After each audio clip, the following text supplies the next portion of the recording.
Hello everyone, this is yours Lekkala Mastaru Haragopal.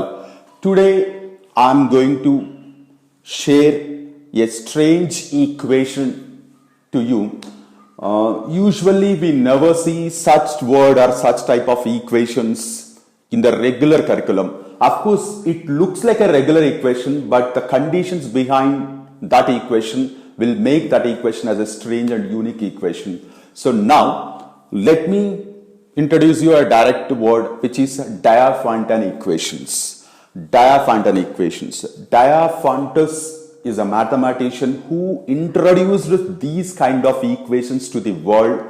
That is why these kind of equations are called as Diophantine equations. Now, without wasting time, coming to this right equation, just have a look. 3x plus 4y plus 12 is equals to 0. So by looking at this one, you may think that it's a regular linear equation in two variables. Why you are giving a strange name for this regular equation? Of course, it is looking like a regular equation. So usually we know that maybe in the 8th or 9th standard, we used to get such type of equations, and we know that one, how to find out the solutions for this one and how to draw the graph also for this equation. And if you think how many number of solutions were there this equation, and everybody knows that one as a single equation is there and two variables were there are infinite number of solutions were there for this equation, and we know that one as the number of variables is more than the number of equations, these kind of equations are called as indeterminate equations. Everything we know, but still by adding one more condition for this equation, so we can reduce the solutions. Maybe, so now we are saying that there are infinite number of solutions. Suppose if I say where x and y are positive integers, suppose if I put that condition here, so obviously all that infinite number of will evaporate, only few number of solutions will be set aside which satisfies this equation. As I said, only positive integers should be taken as a solutions for this one. So now any indeterminate equation which is solvable only for integers, that equation is called as Diophantine equation. So this was introduced by Mr. Diophantus. That is why these equations are called as Diophantine equations. Now, what is the use of these Diophantine equations? I'll tell you. And the interesting thing behind these Diophantine equations is, for example, if you take linear equations, pair of linear equations, we have like 4 to 5 different methods like elimination method, substitution method, cross multiplication method, graphical method, matrix inversion method, the Cramer rule, something, etc., etc. We used to follow the methods. Whatever it may be the equations you are going to take, we follow that one. Suppose if you take quadratic equations, we have some factorization method and quadratic formula is there, completing square method is there, etc., etc. we follow. So if you take any particular type of equations, we'll be having some fixed number of methods. But the logic or the methods what we are following to solve the Diophantine equations will vary from problem to problem. That is the beauty of these Diophantine equations. Now let us come to the solution of this Diophantine equations, how we will solve. Now I'll take a small example. Nowadays, from the past 3 to 4 days, maybe as you have seen in Facebook or WhatsApp, there is one small mathematical puzzle roaming in the WhatsApp groups. So here I am showing as a screenshot here. That is, there were 100 people were there in somewhere. Among that 100, some people were men, some are women, some are children. And in a basket, there are 100 mangoes were there. So obviously, if you want to share this 100 mangoes to the 100 people, there is no question. Simply you can share one person, one mango. But here they applied some particular logic. Every man will get 4 mangoes. Every woman will get 2 mangoes. Every group of 4 kids or 4 children will get only 1 mango. That means that every one kid or one child will get 1/4 of mango. Suppose if you follow this particular condition and if you want to share 100 fruits to the 100 people. So obviously perfectly they shared all the 100 mangoes to the 100 people. Now the question is, how many men were there, how many women were there, and how many kids were there? That is the question. Of course, most of the people, they tried in trial and error method, and some other method they followed. They got two different answers here. Number one, men are 6 and women were 30 and kids were 64.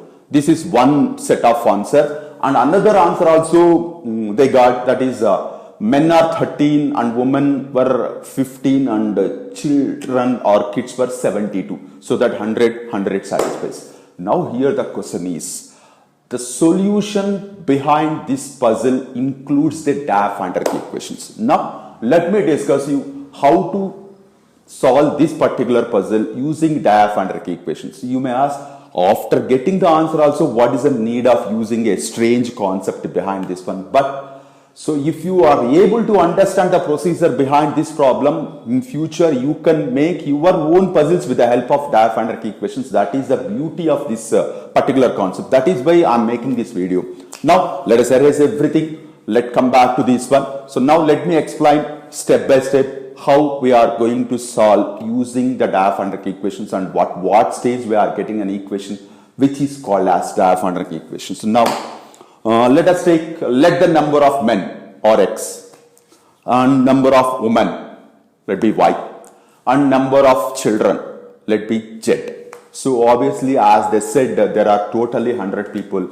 X plus Y plus Z is equals to 100. Let us take it as equation 1. Now they said that for every man they will get 4 mangoes, means number of mangoes for the men, let me take it as 4x. Number of mangoes for the woman, let me take it as 2y. Why? Because there are women were there. So for every woman 2 mangoes, that is by 2y. So number of mangoes shared for kids, for every child 1/4 of mango, that means Z by 4. And they said even the fruits are also, or mangoes are also 100. That means what? 4x plus 2y plus Z by 4 is equals to 100. Now let us erase everything. Make these two equations in the sense, take it as x plus y plus z is equals to 100 as equation 1. And 4x plus 2y plus z by 4 is equal. Now if you take the LCM, this 4 you are going to get 16x plus 8y plus z is equals to 400, right? So now 16x plus 8y plus z is equals to 400 is there. What I am doing here, from the 16x I am taking 1x separate. I am separating 1x. And from 8y also I am separating 1y. So what you are going to get, from 16x we separated 1x. So you are going to get 15x plus x plus 7y plus y plus z is equals to 400. If you look at this equation, 1x is there, 1y is there, 1z is there, apart from 15x and 7y. So this x plus y plus z together, it is equals to 100, what we are seeing in first equation. So if you take as a separate thing as 100, so you are going to get 15x plus 7y plus 100 is equals to 400. So you are going to get 15x plus 7y is equals to 300. Now take this equation, 15x plus 7y is equals to 300. Now if you look at this equation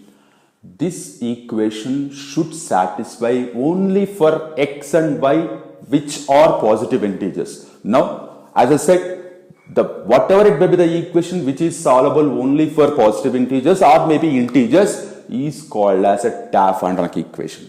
So now this problem we cannot solve with the regular procedures what we are solving the linear equations. Now let me have a look at this particular equation. 15x plus 7y is equals to 300. What I am doing in 15x plus 7y is equals to 300. So 7y is there, 15x is there. So now I got some idea. Suppose if I am able to separate 1x from 15x, the remaining 14x is a multiple of 7, whereas 7y is also a multiple of 7. That is why what I am doing on separating x from 15x, I am writing as 14x plus 7y plus x is equals to 300. Okay. Now from the first two terms, if you are taking 7 common, so you are going to get 7 of 2y plus x, close the bracket, again plus x is equals to 300. Got it? So now let us erase everything and take this particular part here. What we got? 7 of 2x plus y plus x is equals to 300. Let me write in some other order. 300 is equals to 7 of 2y plus x plus x. Now after seeing this one, we are supposed to get some idea. It is in the form of dividend is equals to divisor into quotient plus remainder. In place of dividend 300 is there. In place of divisor 7 is there. In place of quotient 2y plus x is there. Sorry, 2x plus y is there. And in place of remainder x is there. Now it is clearly that dividend is 300 and divisor is 7. Let us take this part here. 300 if you are dividing with 7, you are going to get 42 as a quotient and 6 as the remainder. So simply 6 as the remainder, x is equals to 6 we got. And 42 as the quotient, in place of 42, what is there? 2x plus y is there. So under the 2x plus y, I am writing 42. What does it mean? X is equals to 6 already we got. So if you are able to substitute that x is equals to 6 here, you are going to get y is equals to 30. So which is nothing but x is equals to 6, y is equals to 30. And if you substitute this x and y in the first equation, you are going to get z is equals to 64.